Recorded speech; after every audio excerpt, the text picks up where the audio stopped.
y'all. Get ready. Get ready. Get ready. Here we go. Here we go. Here we go. Welcome one. Welcome all. Welcome, welcome, welcome to the longest consistently running Monday night podcast brought to you live, not recorded, brought to you live from Houston, Texas. It's time. What time? It's time. What time? Set the clock. Clockwork Band. There's another spot for you. It's time for the real conversation with a twist of humor with the one, the only, the amazing Little Diva, and me, the mouth of the South, the biggest mouth there is, the one that don't need a microphone or nothing else to make his presence known. It's me, your favorite country boy, the Louisiana country boy, and it's Monday. It's Monday. It is Monday, and I say to my co-host, happy Monday. She a teacher, y'all, so she probably got her pay. Happy Monday. I don't know what she ain't talking. Hey y'all, happy Monday. I am sitting here trying to figure stuff out. I don't know what she was just doing, y'all. She just I don't know what's going on with this new screen you made where it have new scene and main. I don't know what all this is. It's too much for me. I don't even know what's that stuff over to the side. But I see it, and it yeah, I know, but it sees it. I don't like. That's why I don't use So Facebook has that studio. I don't use it because there's too many things to look at. I just want to look at this and the comments. This over here is way too much for me. Oh, I can fix it, hide it. Oh, there we go. I hit it. Okay, cool. That's better.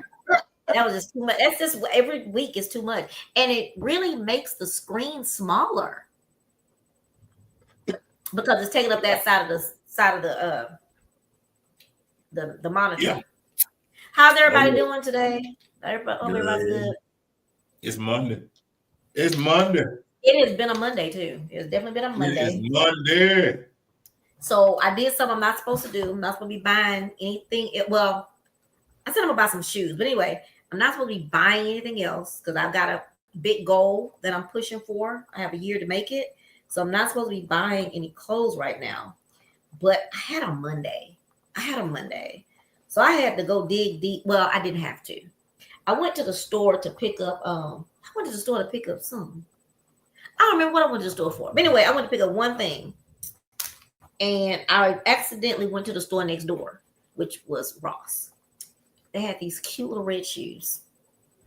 So I had to dig deep in my pockets. And they are Kate Spade shoes. So I had to dig deep in my pocket.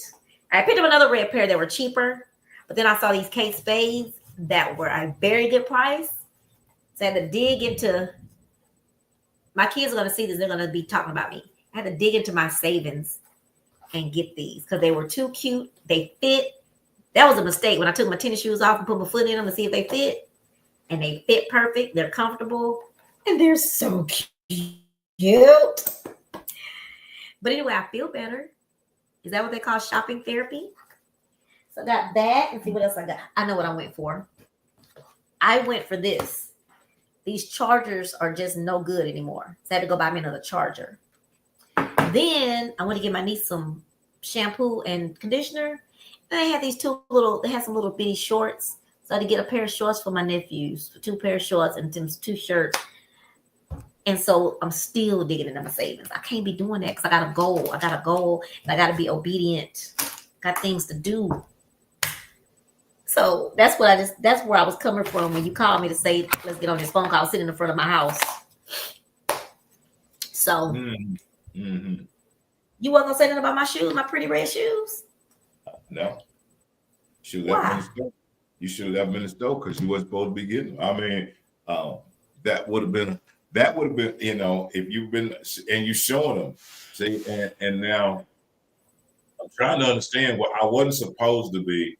And then we You know, where is accountability? Because then you say, I accidentally, you knew the store was next door when you parked the car.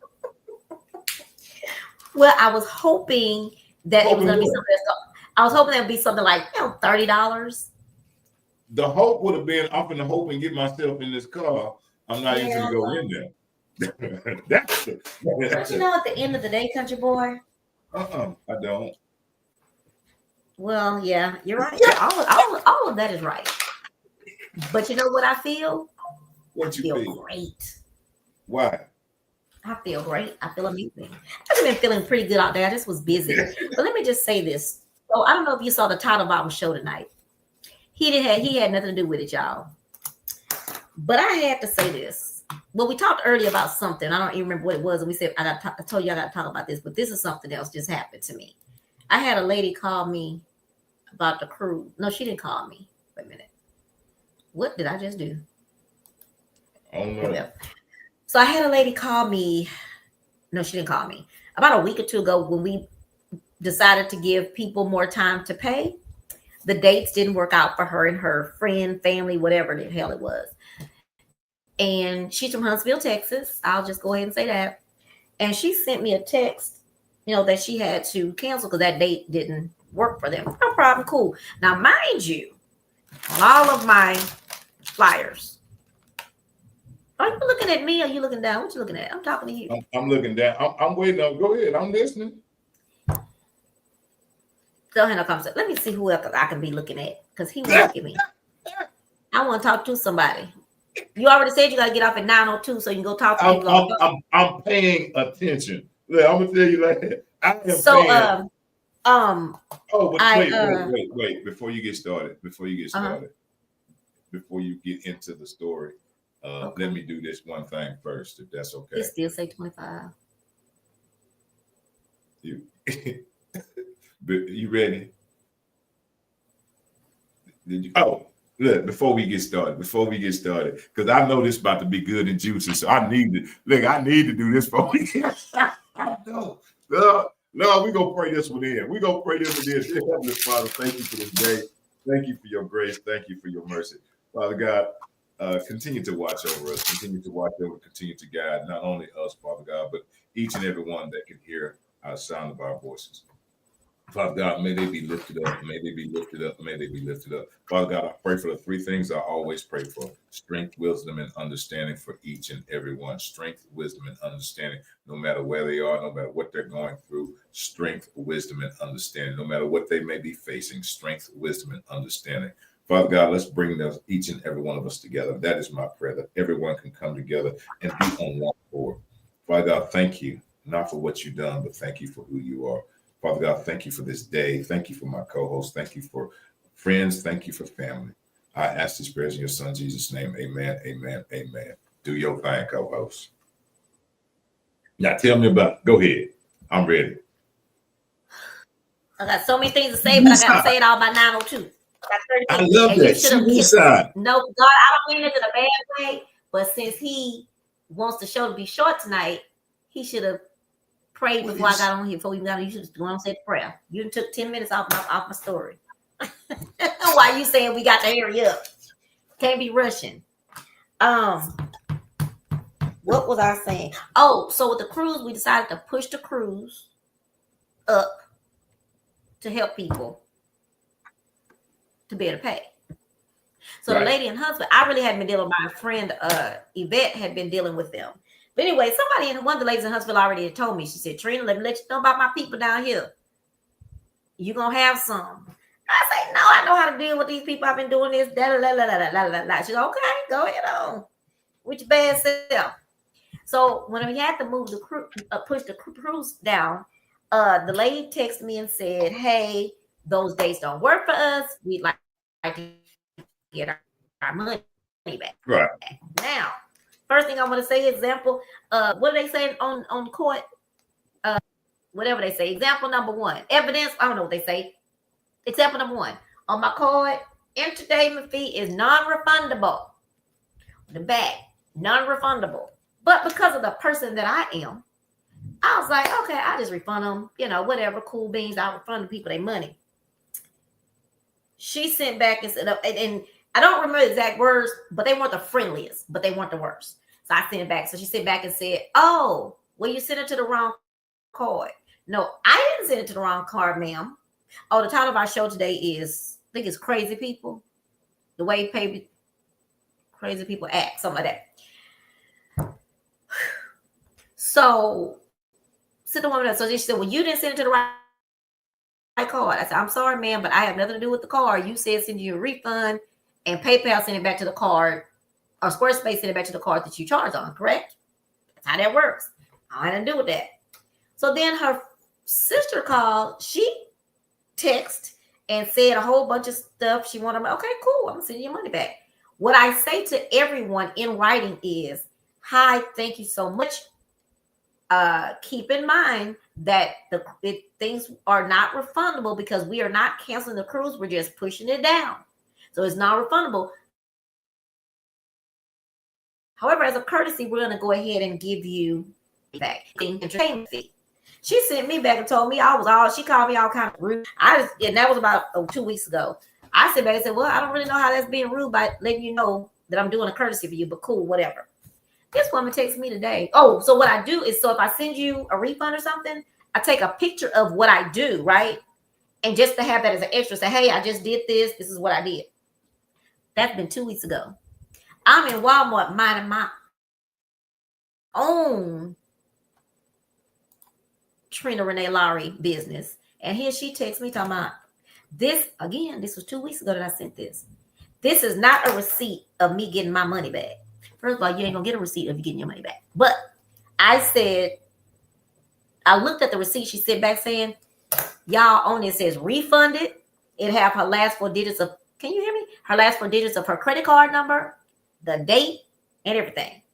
I didn't mean for that to be official because PayPal was going to send you one to your email address, correct? But because I just did it, I said, let me go. I always send them a screenshot. I said, "Hey, I just did it. I finished it. Here you go." Now, 2 weeks, I sent that 2 weeks later, you sending me this. So my first thought was a lot. I had a lot of thoughts because she was not nice to me a few weeks ago. I said, "No, I'm going to be nice and gentle." And so what I said was, and I actually sent Yvette the receipt so she could see what the crazy woman have. And she probably said something ugly again. I said, "Hello, good evening, Miss So-and-so. This copy was not sent as an official receipt. It was just something I send to my clients once I make the transaction as an extra protection, documentation, and courtesy." Oh, she told me because I told her there was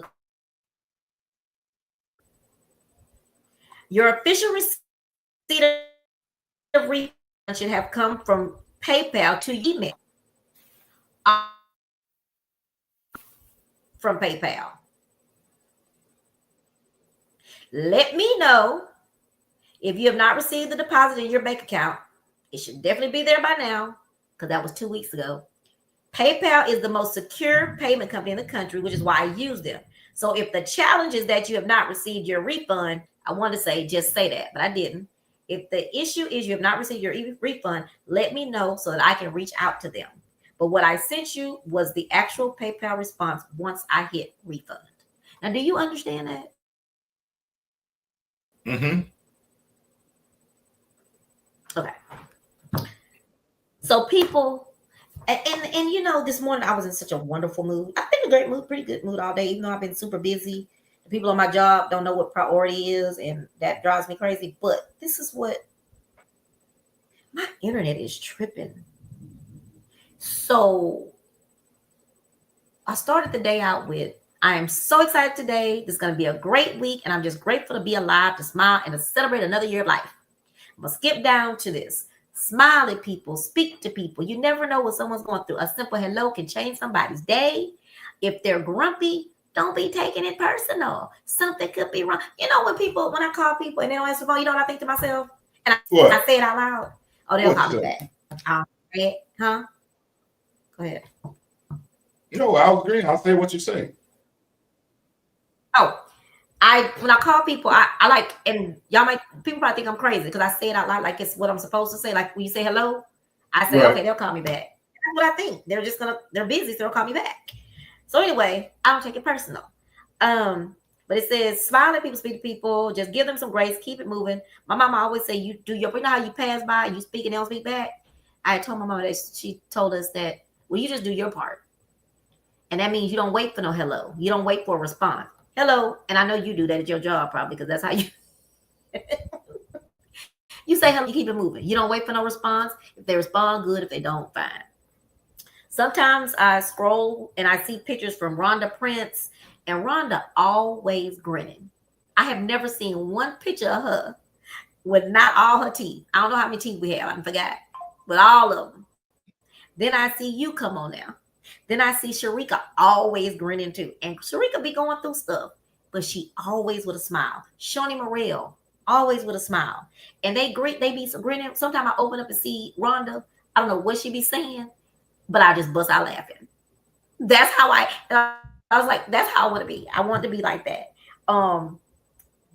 But all weekend I've been thinking about this. I may have said it to you a couple times. Why can't people go back to the WWJD?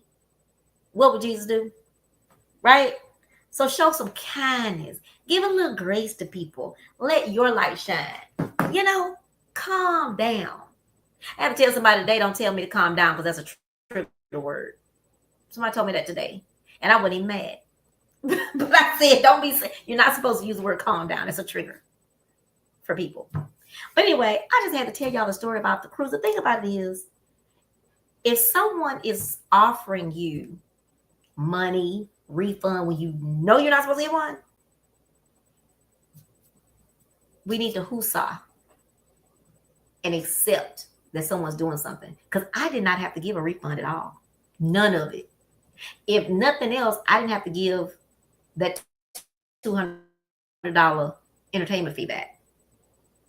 But I gave it all. Which means, guess whose pocket that comes out of? My personal pocket. Because I've already used that money to pay deposits for people. Or these cost money too.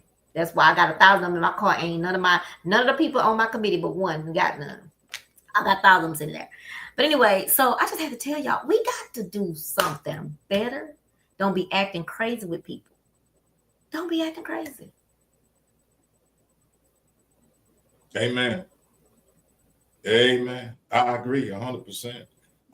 And you get there, and we all get there. I mean, and I get what you're saying. We all go through these things, and people can get on our first, last, and middle nerve. But I often say, for me, I just personally believe it's not what people say or how people act.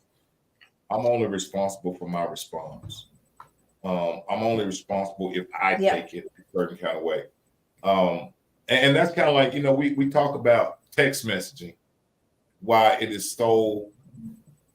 Yes. Because what you read, and it's the same thing about having a conversation. You are hearing it from where you're at. When you're reading a text message, you're reading it from where you're at. You could be in the worst mood of the day, and somebody could say, "Hey, what you doing?" That's true. And all they're saying is, "Hey, what you doing?" And you would take that as, "Why are you asking me what I'm doing? Why are you worried about me?"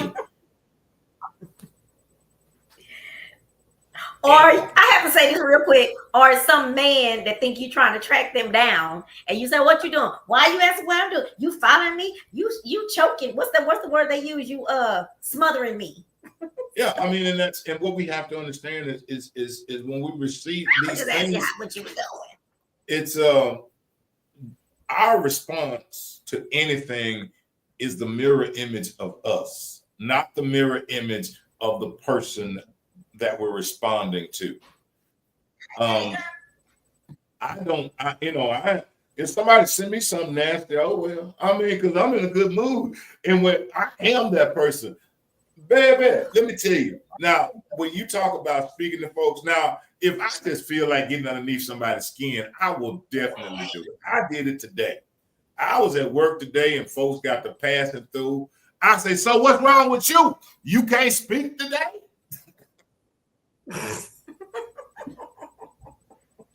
What's the other one they say? Somebody used to say where I used to work, I didn't sleep with you last night. I used to hate Right. that. I And didn't you know what know, it meant and I forever. do it. I do it out loud because, and I tell them like, man, you know what? Did y'all like wake up in a sticker bug patch or something, and you got lemons in your mouth? What is wrong with you? Yeah. And, you know, and but I do it not because I'm trying to change them. I do it because I want you. When the reason my reason for doing it is I want you to see. If I see you that way, don't you know that others see you that way? Because sometimes people aren't aware of their ugliness that they're portraying out, and they think that they just ooh, and their attitudes can be nasty. And I ain't trying to meet them with a nasty attitude, because that's not where I'm at. And sometimes you're right. The one thing is sometimes I love that is about showing folks grace, and we have to, but we also have to remember to show ourselves some grace, um, and not take things so personal. Because yeah, folks be going through some things. Lord, folks be going through some things. Ooh, they be going through some Oh, they do, things. and everybody does. And so my point to that really was more not so because I think everybody, and what I do say is everybody deserves not to have a good day. I do.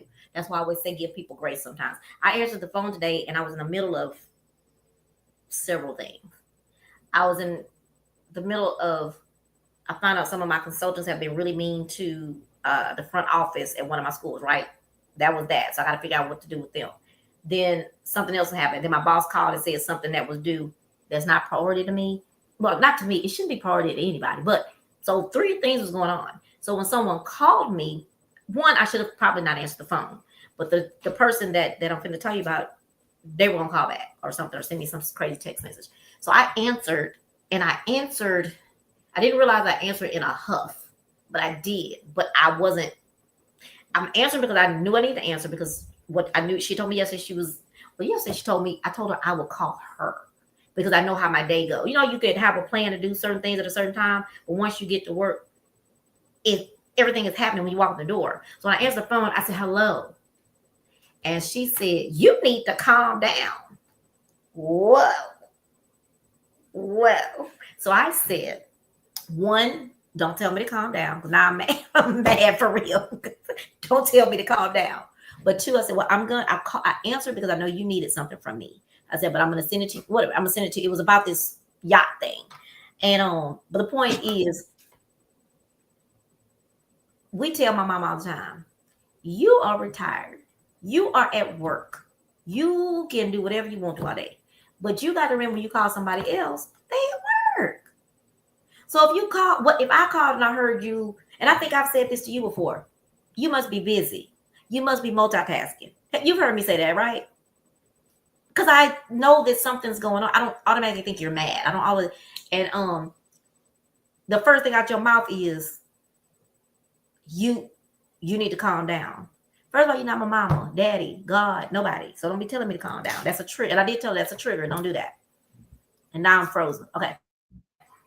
I said, don't do that. But anyway, I gave her what she needed, sent it to her.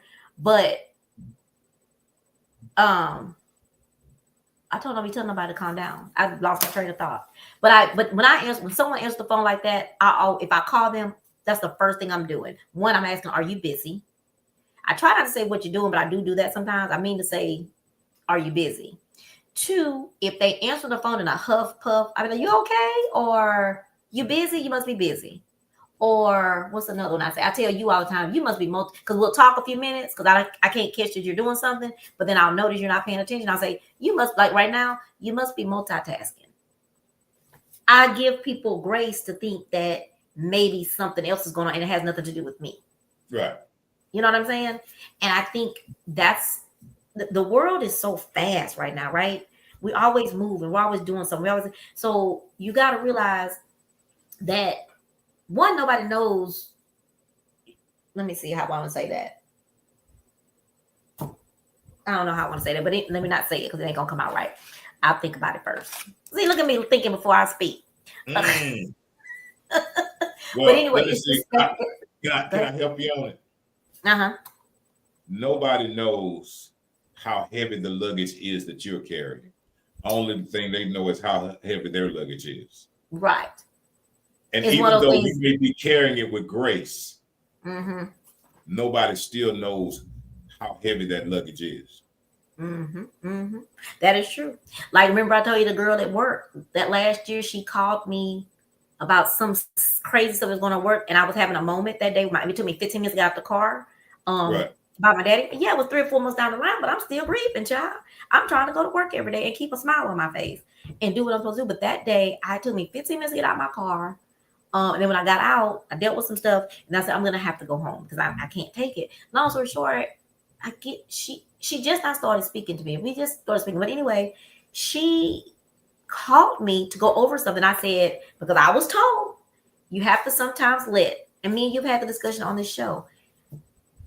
Sometimes you have to tell people you don't have the mental capacity to talk about this right now. I said it to her. I said, "Oh, I'm so sorry, Stacey, but I don't have the mental capacity to talk about this, to have this conversation with you right now." That said it once. She still was doing it. And she's one of those she's kind of a type A personality. And me and type A personalities, we just really don't click that well. But then she said it again. She was still trying to, well, I need you to, and I'm like, I don't have the mental capacity to do this right now with you. She said it again. I said, look, I don't have the mental capacity to have a conversation with you about this in the way that you're going to want me to have it with you. Meaning she has an issue when you say certain things to her in certain ways. You know how some people are, they can say whatever they want to say to you, but you better not say it to them, right? Well, all of a sudden she said, well, now mind you, I've been crying all morning about my daddy. She finally said, I didn't do nothing to you. Click. And that might have been like December, January, somewhere up in there. She just this summer tried to bring it up, but she was bringing it up. Yeah, I let you make it, but I need to talk to you about something that you did that I didn't like. So what I said was, no, you didn't let me make it. I said, but I don't think we should talk about it because I had something going on with me that day. And hello, are you frozen? Mm-hmm.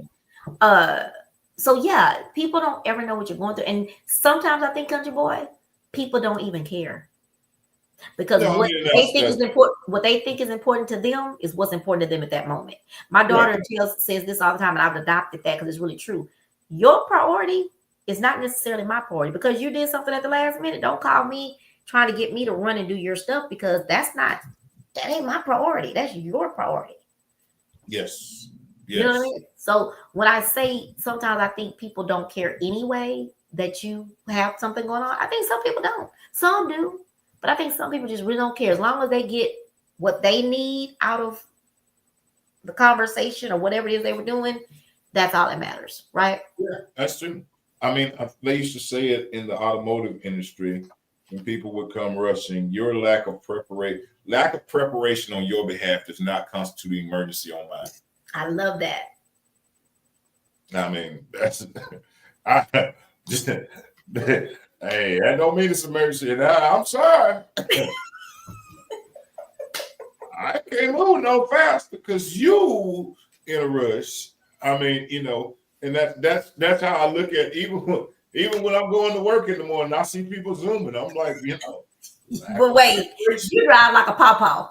Hey, like preparation on your behalf does not constitute an emergency in mine. Okay, y'all, I'm sorry. Okay, well, I'm gonna say this, y'all. Country Boy drive like a pawpaw. He drive 5 miles an hour. Well, I am. I mean, and I'm not trying to hit curves like my co-host and get somewhere. I figure it's gonna be there when I get there. I left in enough time to get there, so hey. But it's true. People, we are in this place where people don't really. My issues, my problems are at the forefront. Mm-hmm. That's what's important. What I'm going through right now is what's at the forefront. Mm-hmm. That's no different than I often have spoke about the simple fact that you have some good news, bad news, happy news, sad news, and you reach out to somebody, and before you could open your mouth, they have unleashed the floodgates of everything in their life. And it's like, well, wow. Because people have that tendency to we don't take consideration of each other. We don't take time. What is that? What is that saying? People don't listen to hear, they listen to respond.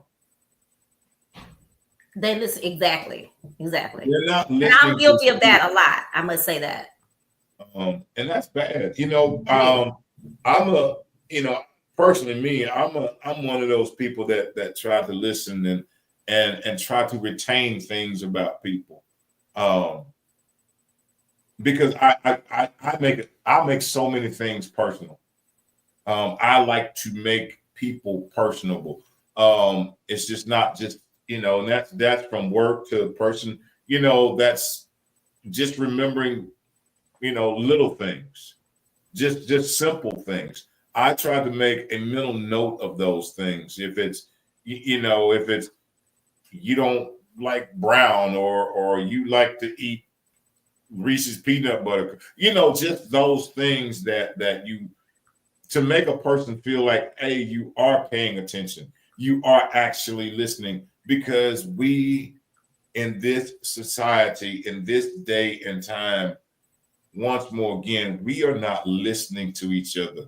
We're hearing each other to respond to something with how we feel. And to say, well, this is how I feel about that. Well, I wasn't telling you because I really don't care how you feel about it. I was telling you because this is how I feel. Right. And that's just, for me, that just takes the time and the growth to get there. It takes time. It takes time. It takes time. Yeah. But it also takes time, but also for me sometimes takes people just not to be selfish in the first place, Well, you have to know. I'll tell you why I say that.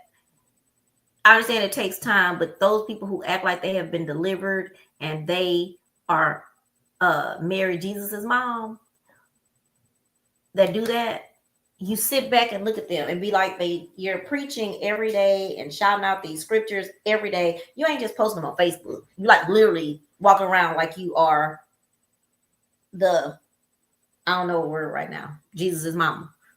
Somebody that know the Bible and that you are following the rules of the Bible, right? But someone's on the phone literally breaking down in tears telling you, I can't take this, and you're still badgering them. Then you have the nerve to not speak to them and tell other people. You do all that while you that's what they say, talking outside of your neck. Is that what they do? Was that the saying? Like, that bothers me the most. So when you say it takes time, you're not even trying to take time because you're thinking you're right. You know what I'm saying? Yeah. Nothing drives me crazier than people who, I think they call them Bible beaters. I don't know if I have the right terminology for that, but people who are always talking about, well, Jesus said this and God said this and we're not supposed to do that, and Genesis da da da da da and such and such, that all day, every day. And I'm just trying to follow. I'm just trying to get to heaven. I am, what's the one that the man used to say all the time? I am truly something and highly favored. What is it? Blessed and highly favored. All of that. And then you turn around and treat people bad. You in the church hollering and running up and down aisleways and flipping over chairs. And then you walk outside and curse somebody out. You didn't even take the cursing out. You just walk outside, see somebody, turn around and roll your eyes out. Right? Like, that's that is, and I get that. I do. I get it. And that is just and a lot of people have these different, the spirit of these things, and people are all, everybody's trying to get there, but nobody knows how. Do you think they're really trying, or do you think they already? I think it's some people. The people I'm talking about, the ones that already think they're there. I don't think when they go. Well, they think when they go, they ain't gonna have to answer to nobody. They just gonna walk on in. Well, No, that's what they be acting like. Like Jesus and already came and told him. God already told him, you in, you don't have to worry about nothing. You can act a fool. As long as you say some of my scriptures every so often, you in the door. Yeah. That's what I think of some of them. Cause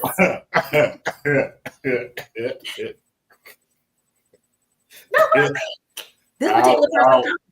Hey, let them be who they gonna be. Yeah. I just got through talking to a young lady at my job. She's young, so she feisty, right? She a little firecracker.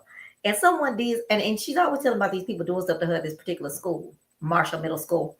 And today I saw it. Like she was standing at a trash can, and this mean old office manager that they have that don't nobody want to admit this lady is horrible. She went to the trash can where the girl was standing, where the young lady was standing, and she was putting something behind her. She damn near pushed her down. Didn't say, excuse me, I'm sorry. Now, mind you, this little girl, this little lady, the one I know, she would have fought her, right? So as soon as she walked out, she was like, see, Miss Trina, see what, see? I said, I really saw it. I said, but I am proud of you. You held it together because at the end of the day, that's going to be on her. Well, I mean, and she's like, that don't help me, right? Well, I mean, but what was here's two part of that. Uh-huh. If you know that it's coming, why would you place yourself in the position for it? She didn't. No one knew what she looked like. She was going to go straight. She didn't stand there so she couldn't get to it. It wasn't like that. No, I was standing there. So she was standing there. We were having a conversation, and it looked like she was going into the next room. And she stopped behind her and reached around her and didn't say anything. No, it didn't. It wasn't one of those things where she just stood there where the lady couldn't get to. It wasn't one of those. I know that's what it's. Maybe that's what I made it sound like. No, it was. She was walking through we were in the teacher's lounge, and she wasn't standing at the guard. She was standing like in front. That's why you know it was purposely done, because she wasn't. When I say she was standing by the guard can might have been right here. She was right here, and she stood up, and we were having our meeting. And even if she was standing on the damn garbage can, that was just rude. And she wasn't. But what if I was standing on the garbage and I had my hand on the garbage can and you threw something in my hand right there? That's rude of you. Because sometimes you're not paying attention to what's going on. But she wasn't there. We were having a meeting. It was 3 of us having a meeting, and she was just standing there. And the lady looked like she was actually going into another room.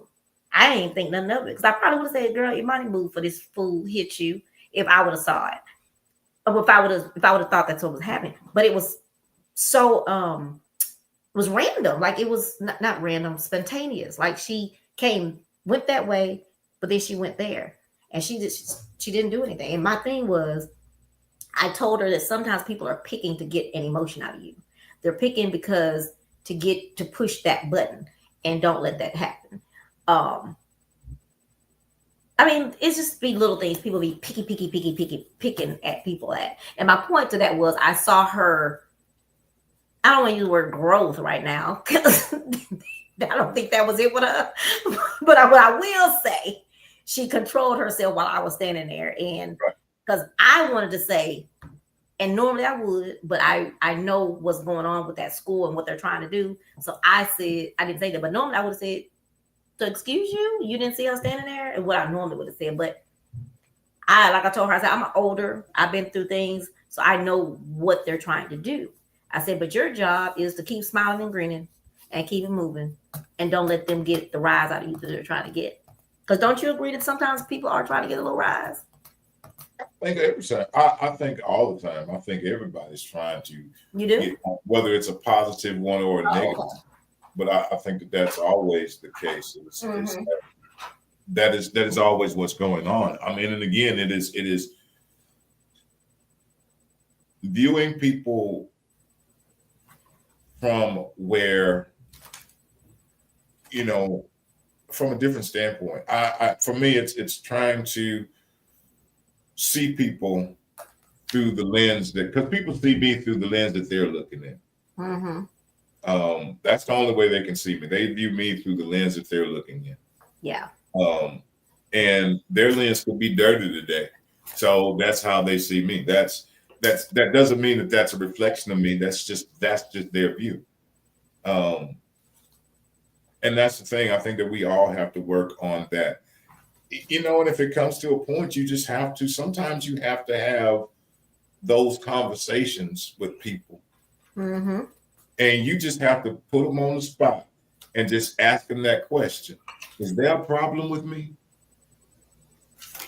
Yeah, that's something and I get, I hate to cut you off, I just want to make sure I'm clear and say, I get that in most instances. Sometimes at work, you can do it if you're going through something right now where people are trying to make somebody lose their job. I've learned, because I lost my job for that, thinking the same thing. And all I was trying to do was come up with a resolution. I asked everybody I could. And that's the only reason I'm stopping you, is because I saw it myself. I saw something I never thought in life would ever happen to me. It's like saying, you reaching out to all the people, hey, I need help. We're not getting along. I've talked to her, going up the ladder, say, hey, I'm not trying to get anybody in trouble. Nobody. I just want someone to help us, mediate with us, help us to be me and my boss. And at the end of the day, you know what the people said? We're going to let you go because y'all can't get along. I've been asking for help to everybody. And that taught me something that day, that one, keeping documentation ain't SHIT sometimes, because nobody, when they walking you out that door, ain't nobody saying, where's your binder with all your documentation so we can look and see what's going on. No one is asking for that. Right. No, I mean, and I say that in that if you feel, for me, if I feel uncomfortable enough, I'm not finna go to, I ain't finna go to no supervisor. I ain't finna go. I'm going to, as my mama say, I'm taking it straight to the horse's mouth. And me in the house, as we used to do back in the day, when two people had an issue, they would say, look here, we finna go out here and have a dumpster talk. And sometimes that is where you resolve it at, because it's not about, for me, just me, it's not about, because remember that thing I said to you? Jane can't fix me by telling Toby. Jane can go talk to Toby all day about me. And guess what? It don't matter. It ain't gonna add to a hill of beans. Because until Jane comes to me and says directly to me, country boy, look, this, you, me. Now I can go talk to 100 people, but guess what? Them 100 people ain't gonna do nothing about Jane, because they can't fix what's going on. For me, it's when you can, when two people can get to the point of having that, whether it's a dumpster talk, whatever it may be, because that all them other people, because for me, in my opinion, all the other people don't care nowhere. They ain't trying to hear it, because they trying to figure out, they either trying to figure out something negative about you or something negative about them. So including other folks, man, forget them folks. And that's just me. It's because there is something. And on that note, not that you were talking about me, but just to generalize in case anybody else thinking that, that's always the first thing I do. And that particular supervisor, I really liked her. Like, I admired her. Like, when I got that job with her, she went to bat for me. But then when I got there, but long story short, I did say, hey, is there something wrong? Have I done? Ask more than once. But people are cowards. They'll sit there and say, oh, I ain't never heard that. But then you see in their gestures and how they move, oh, it's something wrong. It's something clearly wrong. And that's when I started, in education, they don't have good unions, to have someone there to support you. And that was the first time in my life. And that was the job I told you about that created this journey of faith for me. But that was a job that I lost. And when I walked out the door, it felt like all the bricks fell off me. I went 6 months without a job. And because they said, well, we're going to let you go because y'all can't get along. But you've been with us so long, we want to give you the option to resign instead of us firing you. So, because I've been there. And of course, I took the resignation because that's probably the only job I'd had for 15, 20 years. So I walked out of that place with no job, nothing, wasn't going to get no unemployment, anything. And for 6 months, I rode that ride fine. Bills paid, nothing, everything was good. And that was when I first realized, oh my word, I've been running around here stressing myself saying, I got to let people treat me any kind of way in order to keep my job so I can live, instead of thinking that there's a man above who got me covered if he knows I'm good. I mean, if I'm doing the right thing. And that right there is what gave me the faith that I have. You know, it ain't, I mean, though, and I don't know if other people are, I don't know if that's, you know, you would probably know this better than me. I do straddle sometimes up to I fall off and be like, ugh, and I realize I'm worried about something that I shouldn't be worried about. But it did show me that, and I promised I would never make a job my God, if that makes sense. That was a promise I made. And when I left there, and I got a couple of jobs, but then I went to U of H. And the treatment I was getting there was when I remembered what the promise I made when I left Lone Star. I made myself a promise I would never do that. And I was going to work every day. I gotta have a job. And finally I said, wait. You made this promise that you would never. And I'm not saying everybody go out and quit your job because you don't like it, because that ain't the point. That night I was sitting on that bed and I said that prayer and I wrote that resignation letter and hit that button. Went back to work feeling great. I know they thought I was crazy, jumping up and down, having a good time at work. And my boss said, I was very disappointed, shocked to see your resignation letter. And I looked at her like I was confident. I was good. No job to go to. She said, I said, oh, you were surprised? I don't see why. She says, well, I was working on some things, but I must have taken too long. I said, you did. Well, where are you going to be going? What job? I said, I have no job to go to. But I submitted a 30-day notice. So by the time I'm done, hopefully I have something. And I felt that all in my body, country boy. Right. You know what I mean? Because I had said I would never, ever, ever, ever, ever do that anymore. And I'm saying that to say that I never forgot the promise I made. Right. And when I left that job, when I quit that job, when I didn't even get out the door good. I had 30-day notice. And before I left U of H, and you know this because when we first had met, that by the time I left there, I was starting a job that Monday. By the time I left U of H.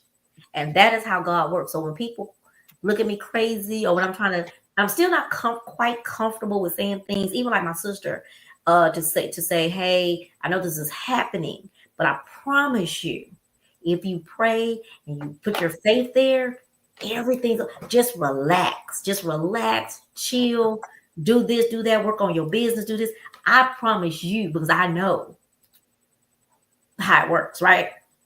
I'm still not quite comfortable with doing that because I know people probably look at me like, and that's something I have to work on, how I feel people look at me like, who is she to say? But I know, country boy, like I know what I know, what I know, what I know. Oh, yeah. And without a doubt, you know what I mean? You know, so it was, I gotta be better at giving my story and giving my testimony to people and not feeling weird about it. Oh yeah, no doubt. You know, I know it for sure as well. You know, it was 2 years ago that I was walked out of a job. I remember that. It was 2 years ago this week. It was 2 years ago this week that I was in Vegas with no job.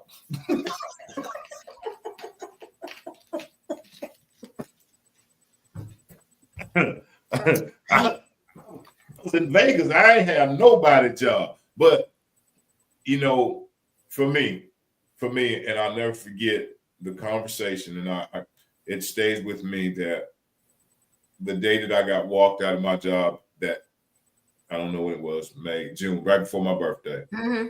I had an interview that night with a friend of mine, and we came on before the show, and I was telling him about it, and I was telling him like, man, and he asked me the question, and it sticks with me to this day. He says, hey, let me ask you something. If they hadn't have walked you out, would you have walked out? Amen. Exactly.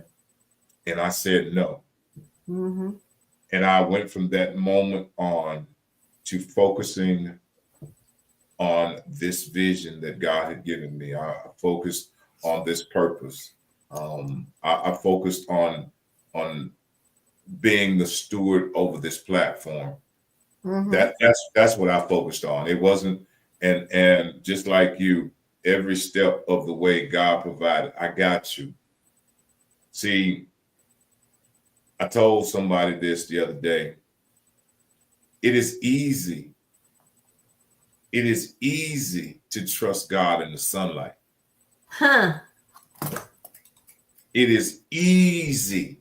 It is nothing. It is nothing when the sun is shining and the bills are paid and the money's flowing and the family's doing well and the kids are growing up and behaving and wife is really good and hubby's really good and boyfriend is just treating you fine and buying you roses and it's good.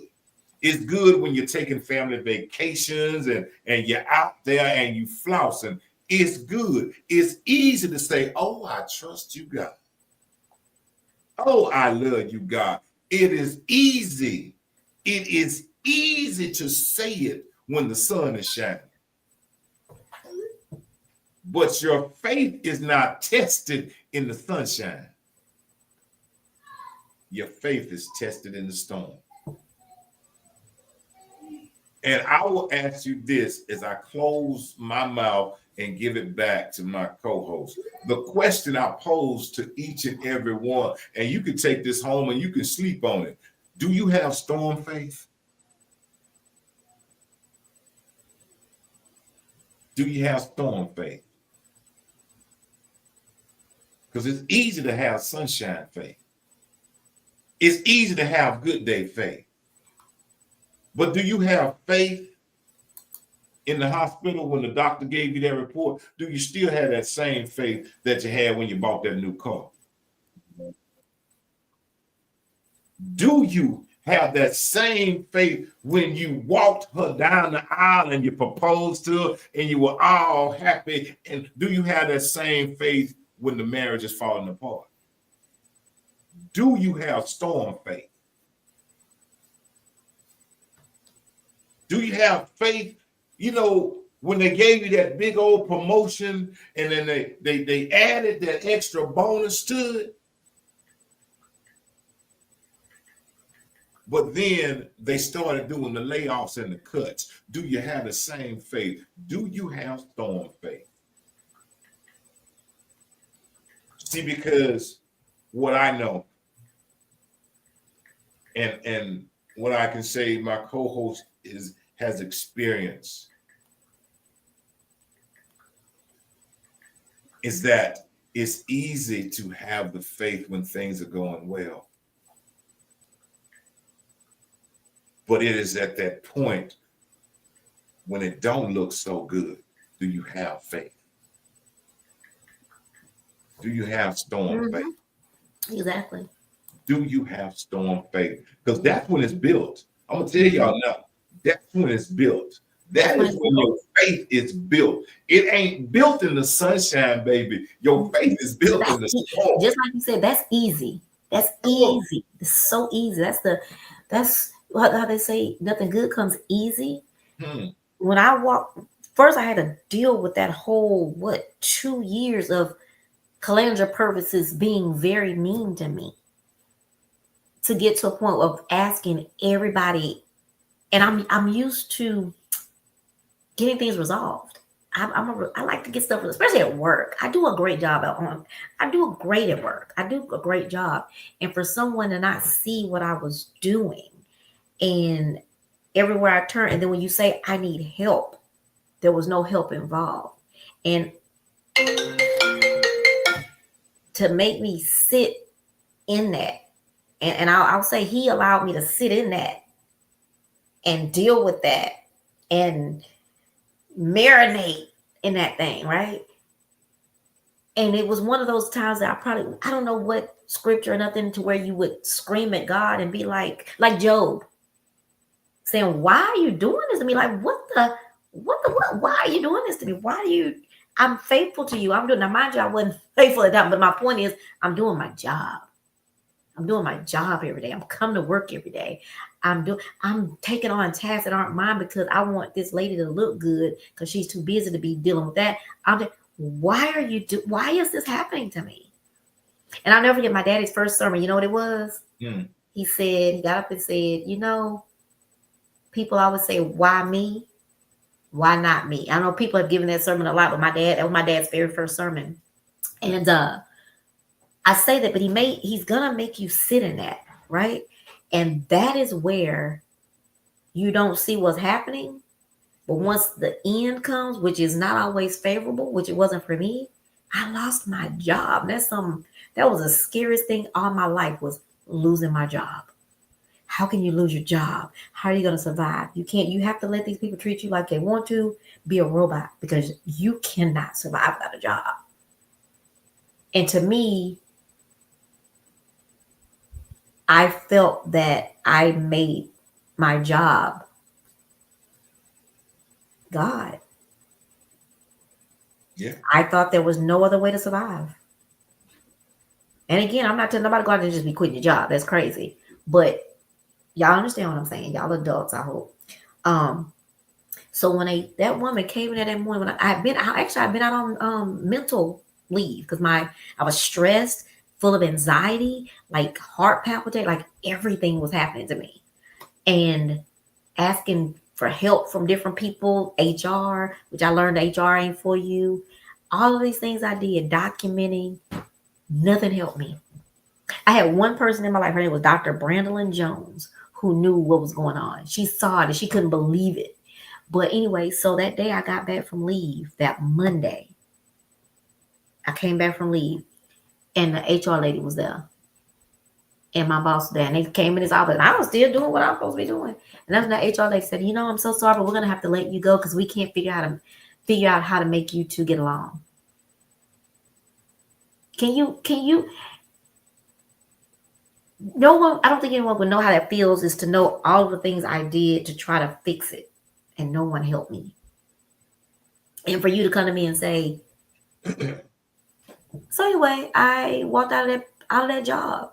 But when I walked out of that job where I probably should be crying, wasn't crying at all, country boy. Well, walked out and I felt like, I'm good. Like how you be doing your little dancing. That's how I felt. Got in the car. The first person I called was Dr. Jones and said, Dr. Jones, can you believe they fired me? And I told her how I wasn't going to get unemployment and everything. I drove home. I was living in Spring. And I just said, okay, this is going. And one step further, after 6 months, my bills got paid. And that was Lone Star College, Kingwood. Guess what? After 6 months, guess what job I went back to? Lone Star College. In a different and a better role, a higher role. So that's just how things work. And so when I saw her again, her and her crony that she dealt with. I saw them and they still were doing this little snickering and everything. And it bothered me at first. But then I thought, oh, y'all snickering because y'all uncomfortable. You trying to figure out how this happened. How did I end up back here and in a same place that you are in a different position? And I'm still in the same meeting with you.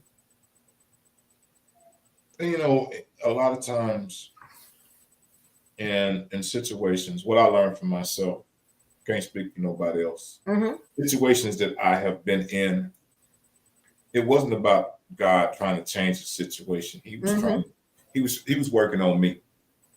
He wasn't working on the situation. And a lot of people want God to fix and change situations and change this. But what he had worked on for me was me, because he had the situation in hand. I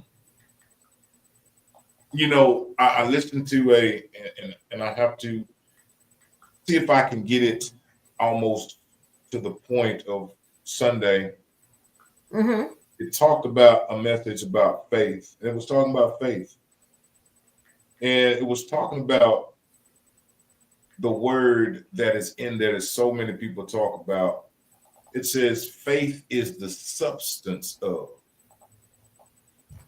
And he wasn't really talking about anything else but substance. What is substance? What is the substance? And learning that, faith is the substance of. And here is your substance could be something negative. Faith is the substance. You could be having faith in some negative things, and that's the substance that you're going to bring to it. It's the substance of.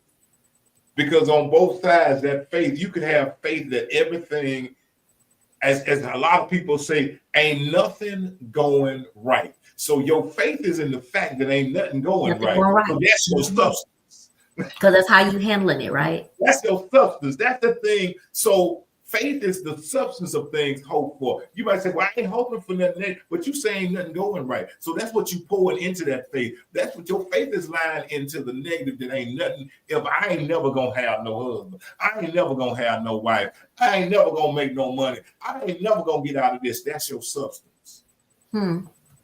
It doesn't. See, when we learn how powerful these words that we speak over our life, when we learn the fact that God spoke and then it came into existence. He said, let there be, and then there was. It was the words that came out. We be talking and we don't even understand the words that we spill out over our own selves. We are talking about, I have faith. I got faith that it's going to work out this time because, but you just said this time because you just put the but in there and you just negated anything you about to say. But I'm not ready yet because. So where you line this thing at? For me, once more again, it has never been about, it has never, ever, I learned this. God was never talking about, I'm finna fix this situation. Gonna fix you so you can deal with the situation. Fix me in this situation. See, the only thing that I'm sitting here and I'm giving this and hearing you, and this is what I'm giving. The only thing that changed in your situation at Lone Star was you, because you were sitting in it until you changed, until your trajectory changed. Lord, I can't sit in this. As he said, as Jesus said to the man at the pool, but do you want to be healed? Do you want to get up out of this situation? If you want to, not one time, everybody sitting here, sit around waiting on God to come do something, come lift me up out of this. Jesus didn't even lift the man up at the pool. He had to get up on his own. But he had to want to get up on his own. And wasn't it something, even about the man laying at the pool that was lame and couldn't even get into the pool?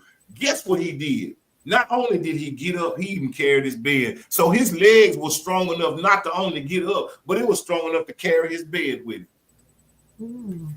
Wow. So when you laying in your I'm not gonna be nothing, then guess what? You gonna live in your I'm not gonna be nothing. Nothing changes until you change this right here. When you change your thought process, when you change and stop seeing yourself as others see you, but see how he sees you, when you start believing in you. Too many of us want others to believe in us when we don't even believe in ourselves. Facts. Now, on that note, you remember me saying that to you? When did I say that to you? Remember one morning, it might have been around the same time with Tito that I told you about Tito and the dream, that I said, I've got to, where was I said, all these people I believed in, the city, Dominic Hammonds, all that stuff I did. And I said, one, I got to start charging for what I do because people don't appreciate free. They spit on free. Yes. I was nothing to them because I didn't charge, I guess. But two, I gotta believe the way I believed in them and promoted them, and without them, I gotta say it because they could hear me somewhere. They didn't ask, but oh my gosh! But the way I promoted them, the way I believed in them, more so than promoted. Let's just say the way I believed in them, I should have been doing that for myself. I got to believe in myself, one like I believe in other people, but I got to also believe in myself like I want people to believe in me. Because if I don't believe in me, people feel it. They feel that you're insecure. They feel that you don't have no confidence. I look at, and I'm just give an example of Rhonda Prince. You know what? Many women I admire because of, if they're not confident, I admire the fact that they have this thing that looks like confidence if it's not confidence. When they say something, they mean it. And I asked Rhonda at we had a back to school drive. And I have to make decisions all the time that are really tough in this man, what do I call it? A man, whatever. The man-based business. It's another term that I use for it. But anyway, in this business where it's mostly men, I have to make decisions so they get mad. They don't want to do what I say. One of them, sometimes chap be like, "What do you mean?" But no, I'm not mean. You got to be on time. Two, someone the other day, I said, "Hey, we need to have a meeting." He chose, I don't want to have no meeting, so he just didn't show up, didn't call. I have to call that out. When you do something, I don't care if you man, woman, beast, or dog. If this is my shit, I need you to do what I need you to do to be a part. So I saw Rhonda, because people get mad at me. Oh, Trina, da. So I asked her, something happened at the event, and she had to call people out and say, "Look, I'm gonna need you to do this, and that, and I need you to do it now." Because I don't want to go into detail about what it was about, but all these people was here. She grabbed that microphone and said, "This ain't happening. This is not how this should be. We should be here for the children, blah, blah, blah, blah, blah. I need this to happen now."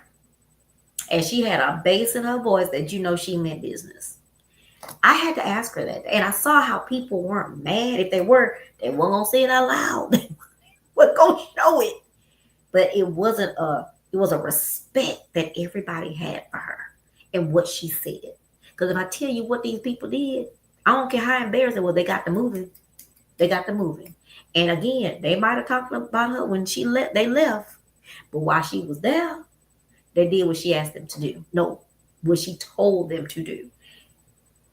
And so when all that had happened later on, I just had to ask her. I said, when you do that, how do you command such respect? How do you do it and not feel like you're saying the wrong thing, like you're offended? She said to me, "This is my house." Because the people that did it, the leaders of that group that did whatever they did, they wanted to go talk to her because they didn't like that. So they went and had a conversation with her. And she had my shit just like I told her when I went in that room with them. This is my house. You can't come to my house. And she's talking about the what we were doing. This is my place. You come in my territory, you follow my rules.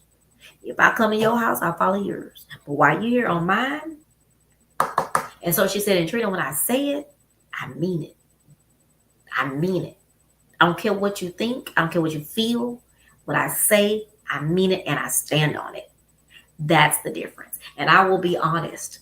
That is the difference. Because for me, I am thinking about, oh, how can I do this without hurting their feelings? Or how can I do this and say it in the right way? Or how can I do it? Sometimes it ain't not hurting nobody's feelings. Because you may not mean to hurt their feelings. But you've got to say what you got to say. And I shouldn't have to explain that to someone. When I say, "Hey, we need to meet. We got a cruise going. We need to meet so we can have a discussion." I shouldn't have no.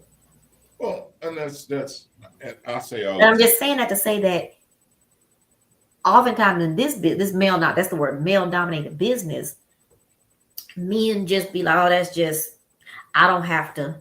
Or even not, we can even take the male-dominated, these singers, and not all of them. So I don't want to say everybody.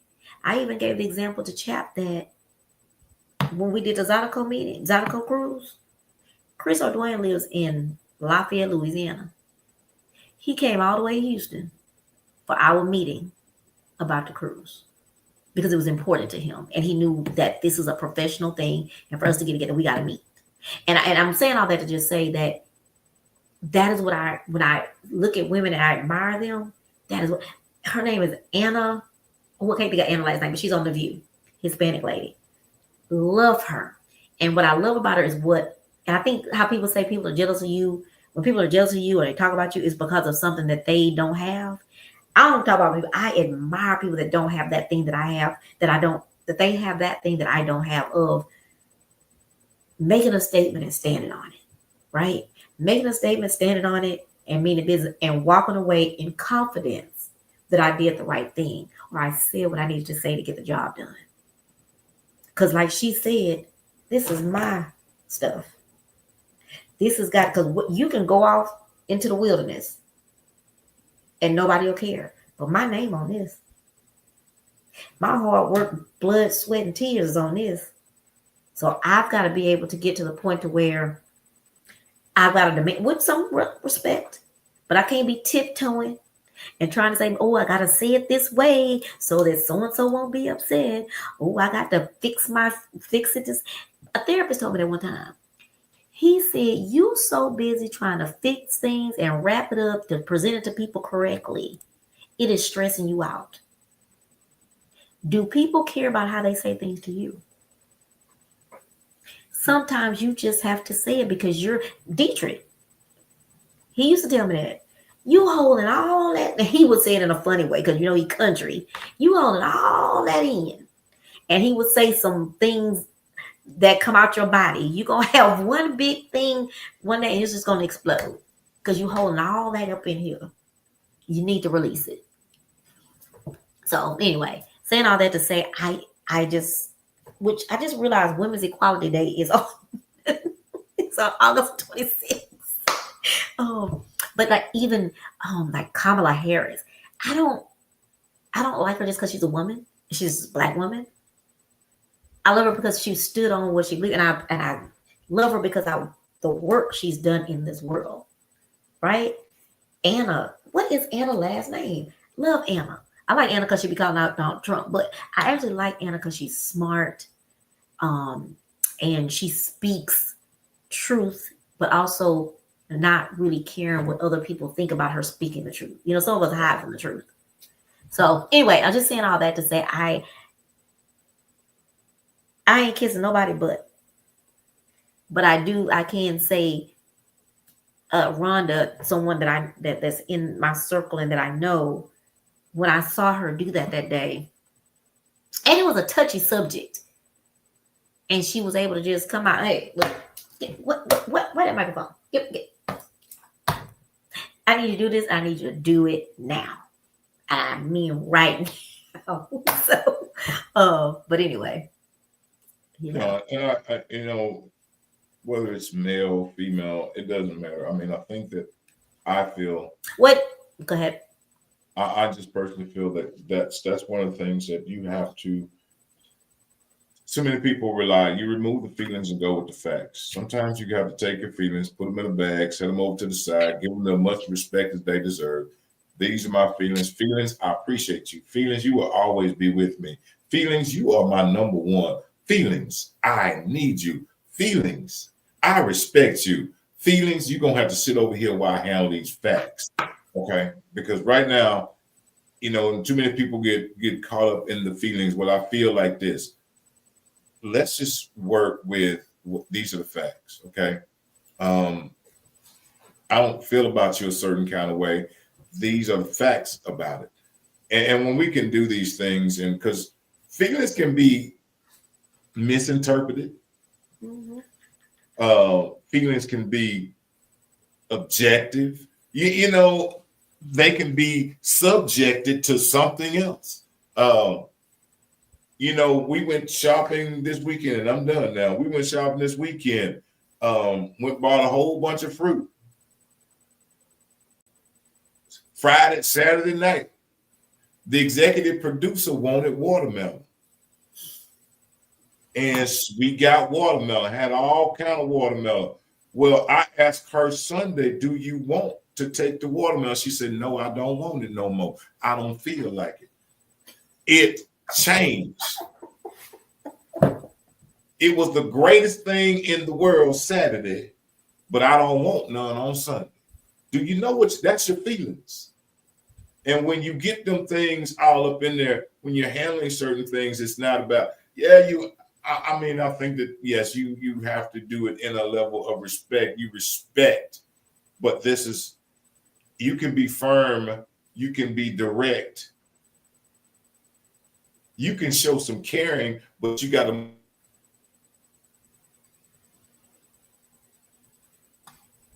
move them feelings out of things and allowing this to happen and them feeling will let folks walk on top of you. That's what them feelings will do. Absolutely. Them feelings will get you stepped on, stepped over. But you gotta, the thing about it is, my daughter said this to me one time.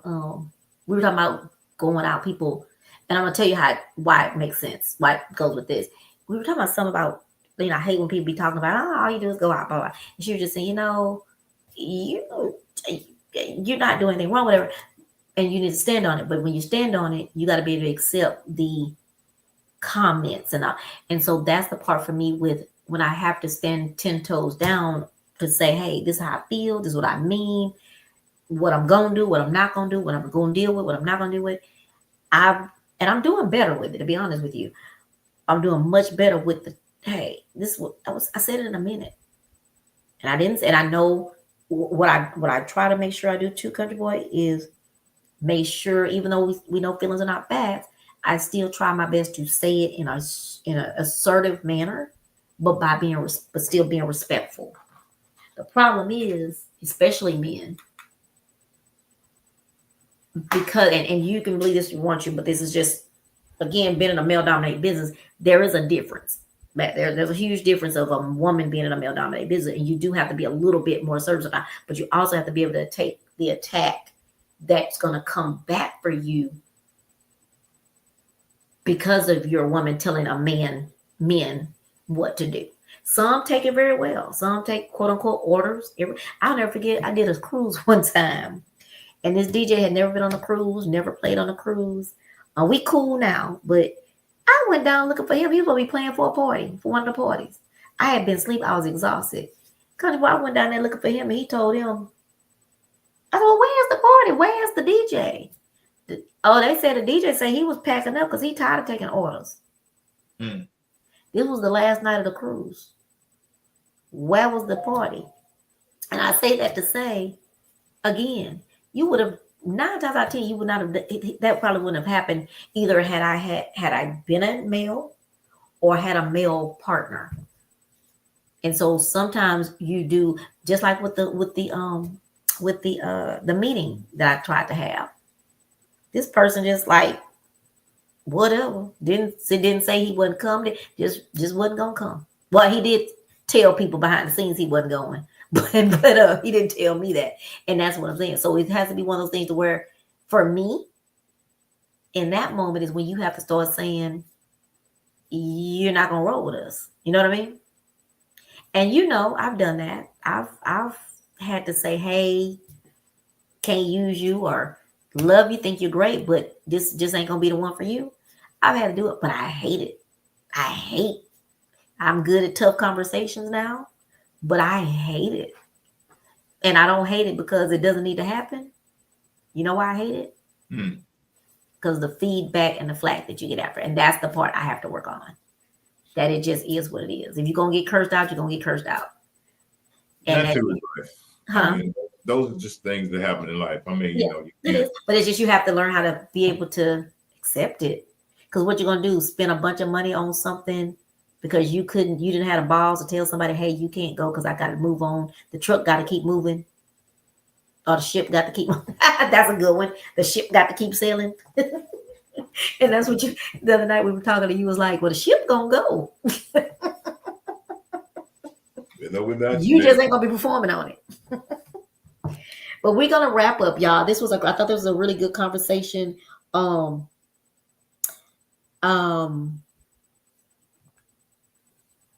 It was a good conversation. Uh, there's so many different things that good, but I will say that I wasn't expecting my testimony to come out. It actually came out really, really well, better than I've ever thought to do, because I don't use it. I use it, but I do it so short and quick because I always think somebody's judging me. Um, but now I feel it. I think I got it. I think I got it. I think I used my testimony in a story. You got a call? You said you got a call? I'm about to. Okay, go ahead. You can end it. Oh, look here. Thank y'all. Thank you so much, each and every one that tuned in. Thank you to my wonderful co-hosts for walking in it. And y'all can walk in it too. Walk in your truth. Walk in your truth. Walk in your truth.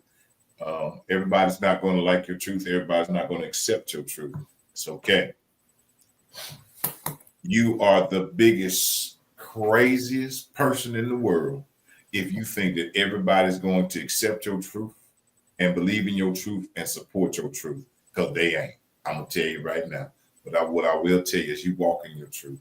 You walk in your truth. You walk in your purpose. You walk in your vision. Those things will cause you to be separated. You know, and here's, I'm going to say this, and I'm closing for real. God just gave me this. Sometimes I used to say that it will cause you to lose. No, it will cause you to separate. See, separation is something, when you separate from something, you really, really, really, you know, have y'all ever separated from something? You go your way, I go mine. That means it's a natural thing. Losing something, you're going to keep running back after and try to find it. Separation means, you know what? It's going to cause you to separate from some things. It will cause you to separate from some people. Your truth, your purpose, your vision will cause the separation in your life. And that's okay. That's okay. You keep on walking in it. You keep on believing in it. You keep on walking in it. You keep on believing in it. Don't you stop. Don't you quit. Don't you give up. And Lord, don't you give in. Because know this. On behalf, I can say this on behalf of my co-host and myself, is that we support you. We support the vision that God has given you. We support the purpose that's on your life. And we support you walking in your truth. Don't mean I gotta agree with your truth, but you walk in your truth. You walk in it. And lastly but not least, and I say this, and I'm glad to be able to say it. I'm glad to be able to say it on the longest. I'm gonna say this once more again, because this is my favorite thing to say. I'm glad to be able to say this on the longest, consistently running Monday night podcast, live podcast. This ain't pre-recorded, baby. Get it how you get it, baby. This live up in here. When I say this, and I mean it, and I say it with my chest stuck out. So I'm beating on this thing. Boom, boom, boom, boom, boom. Know this, and know this from the bottom of my country heart, is that we, your favorite country boy and your favorite little diva, know this, is that we love you. We love you, we love you, we love you, and we love you unconditionally. And there ain't nothing, absolutely, positively nothing that you can do about it.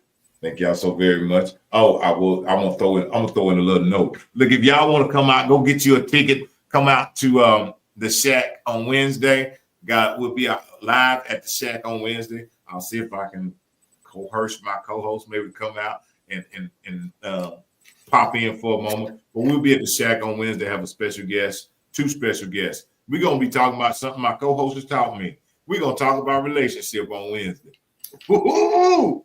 It's gonna get good at the Shack. It's gonna get good at the Shack on Wednesday. So y'all come out, get you some barbecue, get you some what they got over there, boudin. They got everything. Come over there with an empty stomach. Come over there, support local Black business. Come over there. Support my guests. And if you want to, come support the Old Country Boy, because I'll be there. So I love y'all. I love y'all. I love y'all. And remember, this is Chat with Trina W. Larry's birthday month. So you look, y'all go throw her a gift. Go cash app her. Come out to one of her parties. Yeah, hey, it's going down. It's going down. It's going My down. co-host hasn't. I was gonna tell y'all about my birthday, but my co-host said he gotta go tonight. But hopefully he will post. I sent it to him last week. I just knew I was gonna see flies and fire shooting out, but he ain't sent my flyer out at all. So we gonna see if did you see the post I did about the cruise? I did, but right now it's Trina's favorite people. Well, I didn't do it. It's Trina's birthday. I don't want you to put my flyer out about my birthday party, but I thank you for the cruise. I've been looking for. I sent you all 3 flyers last week. You know, we did your birthday thing. It's my birthday time now. I tell you, boy, you know. As Dale Francis would say, you never can satisfy. Dale, good job. Anyway, see y'all later. Y'all have a good night. All right.